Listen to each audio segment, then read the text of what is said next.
Video ini nggak akan lama, karena sebenarnya yang kita bahas adalah sebuah HP baru dengan rasa yang lama. Ya, lama.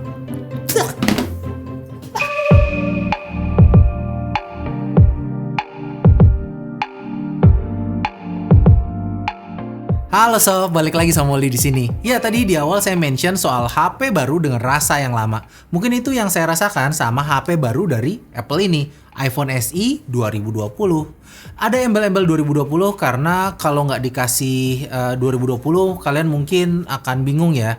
Karena beberapa tahun lalu juga ada yang namanya iPhone SE generasi pertama. Dan entah kenapa Apple ngasih nama yang sama dengan HP tersebut. Saya sebut HP baru dengan rasa yang lama karena sejatinya HP ini tuh seperti hasil fusion antara iPhone 8 dengan iPhone 11.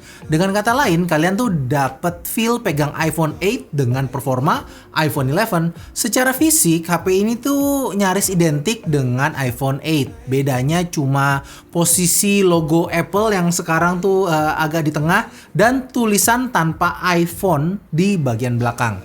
Megang HP dengan layar 4,7 inch di tahun 2020 tuh emang sesuatu hal yang sesuatu banget gitu. Karena kayaknya udah langka ya HP dengan ukuran sekecil ini. Dipakai satu tangan tuh ini tuh enak banget dan nyenengin. Tapi sebenarnya HP ini tuh nggak kecil-kecil amat. Karena kalau kita perhatiin ukuran HP ini tuh mirip dengan iPhone 11 Pro yang punya layar 5,8 inch. Itu karena bezel di iPhone SE 2020 ini tuh masih tebel, ditambah ukuran jidat dan dagu yang juga agak tebel. Untuk saya yang terbiasa dengan rasio layar panjang, pakai HP ini sedikit kurang nyaman sih di awal pemakaian. Tapi lama-kelamaan ya saya merasa hal ini tuh bukanlah suatu masalah yang berarti. Kualitas layarnya juga nggak jelek-jelek amat kok, malah terlihat tajam dan crispy. Mau dikata masih pakai panel jadul, layar iPhone tuh emang selalu kerasa beda dibandingin layar sejenis di HP-HP Android. Apalagi banyak embel-embel gimmick yang ditempel di layar HP ini ya, mulai dari HDR10, Dolby Vision, True Tone, 625 nits brightness dan lain-lain.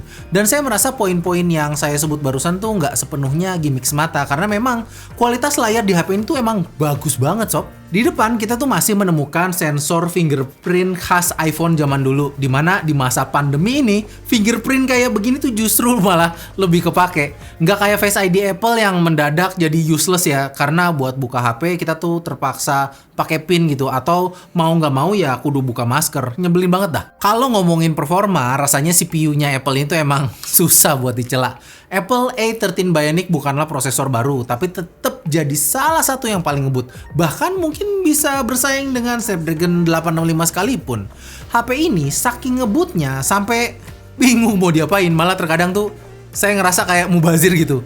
Karena buat main game, HP ini tuh nggak enak sob. Nggak enak ini tuh bukan karena lemot ya, tapi karena layarnya yang terlalu kecil. Walau HP ini tuh punya responsivitas layar yang enak banget, tapi layar yang terlalu kecil ini tuh bikin saya kesulitan untuk bisa kompetitif dalam bermain game. Untuk kalian yang punya jari kecil-kecil ya mungkin bisa ya, tapi buat saya yang jarinya kebetulan jempol semua, buset. Ukuran baterai yang cuma 1800-an saya yakin akan bikin kalian tersenyum. Wajar sih, dengan kondisi otak normal, angka segitu tuh otomatis bikin kita berkata dalam hati, ukuran segitu bisa apa? Dan pada kenyataannya ternyata HP ini tuh nggak seboros yang saya bayangkan. Setidaknya hitungannya tuh awet banget untuk ukuran baterai segitu. Dan lebih asiknya lagi, HP ini tuh udah mendukung power delivery 18 watt, dimana kita tuh bisa isi HP ini sampai 50% hanya dalam waktu 30 menit aja. Selain itu, HP ini tuh ternyata udah support wireless charging. Sesuatu yang sebenarnya saya nggak pernah harapkan ada di HP ini ya sebelumnya. Satu lagi yang terasa wow dari HP ini adalah kualitas speakernya sob. Di body sekecil ini, Apple tuh nekat masukin dual speaker. Hal ini tuh bikin kualitas suara di speaker HP ini tuh bagus banget sob. Jernih banget dan terdengar nyaris seenak iPhone 11 Pro saya. Terakhir yang saya bahas adalah soal kamera. Kita akan menemukan satu biji kamera beresolusi 12 megapiksel di bagian belakang, yang mana untuk sebuah HP seharga di atas 6 juta Ini kayaknya adalah sesuatu yang rada sulit diterima ya. Tapi kenyataannya ya rasa kecewa itu sedikit terobati karena hasil kamera yang ternyata jauh lebih bagus dari ekspektasi saya. Kualitas foto dalam kondisi cukup cahaya ternyata tuh bagus banget sob. Warna tuh kelihatan natural banget, iPhone banget lah. Jujur kameranya. Kontrasnya oke dengan detail yang nggak kalah sama HP flagship belasan juta. Dynamic range juga cukup oke walaupun ya nggak sebagus iPhone 11 Pro ya. Ya maklum aja. Namanya juga iPhone murah, tanda kutip. Pokoknya di kondisi terang, kamera di HP ini tuh oke lah. Untuk foto-foto low lightnya juga ternyata jauh lebih bagus dari perkiraan saya ya. Detail tuh masih bisa ditangkap dengan intensitas noise yang cukup minim. Sayangnya kita tuh nggak akan menemukan mode low light di HP ini, dimana ya saya bisa maklum lah. Ya namanya juga iPhone murah. Yang gak kalah ngagetin adalah hasil foto di kamera depannya. Bayangin aja ini kameranya cuman 7 megapiksel, tapi hasilnya tuh begini. Padahal kagak ada embel-embel selfie. Nah, lanjut ke bagian video. Dari dulu iPhone tuh selalu jadi smartphone terbaik untuk urusan perekaman video ya. Termasuk HP ini. HP ini tuh bisa merekam video hingga resolusi 4K di 60 fps. Hasilnya, sudah tentu iPhone banget. Detailnya oke, dengan gambar yang stabil. Autofocusnya juga cepet dan akurat. Nggak banyak sih yang bisa saya jelasin soal perekaman video di HP ini. Pokoknya bagus dah.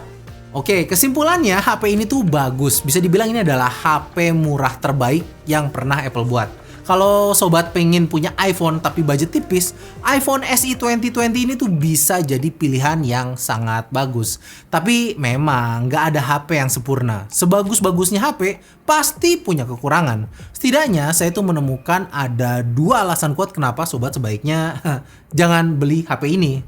Alasan pertama adalah kalau misalnya sobat nggak suka HP dengan ukuran kecil. Dan alasan kedua ini sebaiknya jangan beli HP ini kalau kamu adalah fanboy Android. Ada satu lagi. Alasan kenapa kamu jangan beli HP ini adalah kalau kamu kere. Bukan kalau kere mah bukan nggak mau Om beli HP ini Om. Miskin. Tidak bisa. Udah.